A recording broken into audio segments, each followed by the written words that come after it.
നമസ്കാരം, ഫിംഗർ പ്രിന്റിലേക്ക് സ്വാഗതം. കുറ്റകൃത്യങ്ങളുടെ വ്യവഹാരങ്ങളുടെ ലോകത്തെ പ്രധാന സംഭവങ്ങളിലേക്ക്. ബീഹാറിൽ ലൈംഗിക പീഡനത്തിനിരയായ 11-കാരി ചികിത്സ കിട്ടാതെ മരിച്ചു. പാറ്റ്ന മെഡിക്കൽ കോളേജിന് മുന്നിൽ ആംബുലൻസിനുള്ളിൽ വെച്ചാണ് പെൺകുട്ടി മരിച്ചത്. കർണാടകയിൽ യുവാവിനെ അക്രമി സംഘം കടയിൽ കയറി വെട്ടിക്കൊന്നു. വസ്തുതർക്കമാണ് കൊലപാതകത്തിന് കാരണമായതെന്ന് പോലീസ് പറഞ്ഞു. സംഭവത്തെ തുടർന്ന് 7 പേരെ പോലീസ് അറസ്റ്റ് ചെയ്തു. വിരാട് കോഹ്ലിയുടെ ഉടമസ്ഥതയിലുള്ള പബ്ബിന് എതിരെ പോലീസ് കേസ്. പുകവലിക്കുന്നതിന് പ്രത്യേക സ്ഥലം അനുവദിച്ചില്ല എന്നതാണ് കേസ്. തിരുവനന്തപുരം വിമാനത്താവളത്തിൽ ഹൈബ്രിഡ് കഞ്ചാവ് പിടിച്ചതുമായി ബന്ധപ്പെട്ട കേസിൽ വമ്പൻ ട്വിസ്റ്റ്. ബീഹാറിൽ ലൈംഗിക പീഡനത്തിനിരയായ 11-കാരി ചികിത്സ കിട്ടാതെ മരിച്ചു. പാറ്റ്ന മെഡിക്കൽ കോളേജിന് മുന്നിൽ ആംബുലൻസിനുള്ളിൽ വെച്ചാണ് പെൺകുട്ടി മരിച്ചത്. മെഡിക്കൽ കോളേജ് വരെ എത്തിയിട്ടും ചികിത്സ കിട്ടാതെ പെൺകുട്ടി മരിച്ചതിൽ ബന്ധുക്കളുടെ രോഷപ്രകടനം ശക്തമായിട്ടുണ്ട്. ബീഹാറിൽ ലൈംഗിക പീഡനത്തിന് ഇരയായ അതിജീവിത ചികിത്സയ്ക്കായി ആംബുലൻസിൽ കാത്തിരുന്നത് മണിക്കൂറുകൾ. ഒടുവിൽ ചികിത്സ ലഭിക്കാതെ അവർ മരണത്തിന് കീഴടങ്ങുകയും ചെയ്തു. പാറ്റ്നയിലാണ് ക്രൂരത അരങ്ങേറിയത്. മുസാഫർ നഗറിൽ പ്രായപൂർത്തിയാകാത്ത പെൺകുട്ടിയെ മിഠായി നൽകാമെന്ന് പ്രലോഭിപ്പിച്ചാണ് യുവാവ് പീഡനത്തിന് ഇരയാക്കിയതെന്ന് പോലീസ് പറഞ്ഞു. തുടർന്ന് ഗുരുതരാവസ്ഥയിലായ പെൺകുട്ടിയെ ആശുപത്രിയിൽ പ്രവേശിപ്പിച്ചുവെങ്കിലും അവർ പാറ്റ്ന മെഡിക്കൽ കോളേജിലേക്ക് റഫർ ചെയ്തു. ശനിയാഴ്ച രാത്രിയോടെ പെൺകുട്ടിയെ പാറ്റ്ന മെഡിക്കൽ കോളേജ് ആശുപത്രിയിൽ എത്തിച്ചുവെങ്കിലും കിടക്കയില്ലാത്തതിനാൽ ആശുപത്രിയിൽ അഡ്മിറ്റ് ചെയ്തില്ല. തുടർന്ന് പെൺകുട്ടിക്ക് മണിക്കൂറുകളോളം ആശുപത്രിയിൽ കാത്തിരിക്കേണ്ടി വന്നു. ഇതിനിടെ പെൺകുട്ടിയുടെ ആരോഗ്യനില വഷളാവുകയും പെൺകുട്ടി മരണത്തിന് കീഴടങ്ങുകയും ചെയ്തു. പെൺകുട്ടിയുടെ കഴുത്തിനും ആന്തരിക അവയവങ്ങൾക്കും ഗുരുതരമായി പരിക്കേറ്റിരുന്നുവെന്ന് മുസാഫർപൂർ ആശുപത്രി അധികൃതർ അറിയിച്ചു. എന്നാൽ പെൺകുട്ടിക്ക് ആംബുലൻസിൽ വെച്ച് തന്നെ ചികിത്സ നൽകിയിരുന്നുവെന്ന് പാറ്റ്ന മെഡിക്കൽ കോളേജ് അധികൃതർ അറിയിച്ചു.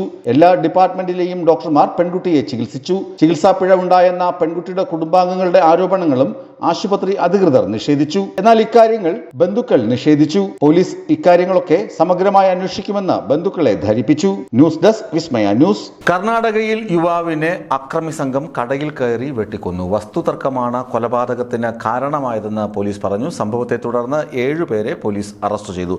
വാളിന് സമാനമായ മാരക ആയുധങ്ങൾ ഉപയോഗിച്ചാണ് പ്രതികൾ യുവാവിനെ വെട്ടിക്കൊന്നത്. കർണാടകയിൽ യുവാവിനെ കടയിൽ കയറി അക്രമി സംഘം വെട്ടിക്കൊന്നു. ചന്നപ്പ നരിനാൽ എന്നയാളാണ് കൊല്ലപ്പെട്ടത്.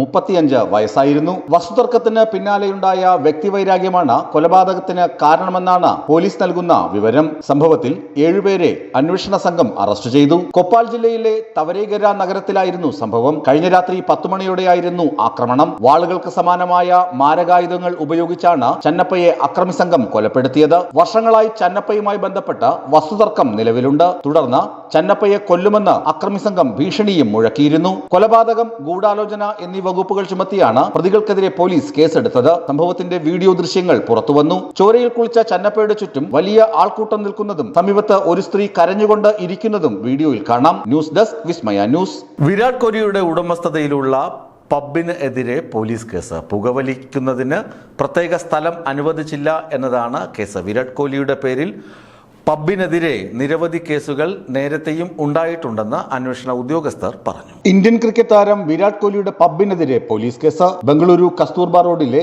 The 1-8 കമ്മ്യൂണിനെതിരെയാണ് case. പ്രത്യേക സ്ഥലം അനുവദിക്കാതെ പുകവലി അനുവദിച്ചുവെന്നാണ് കേസ്. മെയ് 29 നടത്തിയ പരിശോധനയെ തുടർന്നാണ് കബ്ബൺ പാർക്ക് പോലീസ് സംഭവത്തിൽ സ്വമേധയാ കേസെടുത്തിരിക്കുന്നത്. ലൈസൻസ് പുതുക്കാതെ പബ്ബ് പ്രവർത്തിപ്പിച്ചതിന് കഴിഞ്ഞ ജൂലൈയിൽ പബ്ബിനെതിരെ നടപടി എടുത്തിരുന്നു. ഇതുകൂടാതെ അനുവദനീയമായ സമയത്തിനപ്പുറം പുലർച്ചെ 1:30 വരെ പബ്ബ് തുറന്നിരുന്നുവെന്നും ഉച്ചത്തിൽ സംഗീതം വെച്ചുവെന്നും ചൂണ്ടിക്കാട്ടി പ്രദേശവാസികൾ നൽകിയ പരാതിയിൽ പോലീസ് നടപടിയെടുത്തിട്ടുണ്ട്. 1-8 കമ്മ്യൂണിന്റെ ബംഗളൂരു ബ്രാഞ്ച് 2023 ഡിസംബറിലാണ് ഉദ്ഘാടനം ചെയ്തത്. ഡൽഹി, മുംബൈ, പൂനെ, കൊൽക്കത്ത തുടങ്ങിയ നഗരങ്ങളിലും വിരാട് കോഹ്ലിയുടെ പബ്ബ് പ്രവർത്തിക്കുന്നുണ്ട്. ന്യൂസ് ഡെസ്ക് വിസ്മയ ന്യൂസ്. തിരുവനന്തപുരം വിമാനത്താവളത്തിൽ ഹൈബ്രിഡ് കഞ്ചാവ് പിടിച്ചതുമായി ബന്ധപ്പെട്ട കേസിൽ വമ്പൻ ട്വിസ്റ്റ്.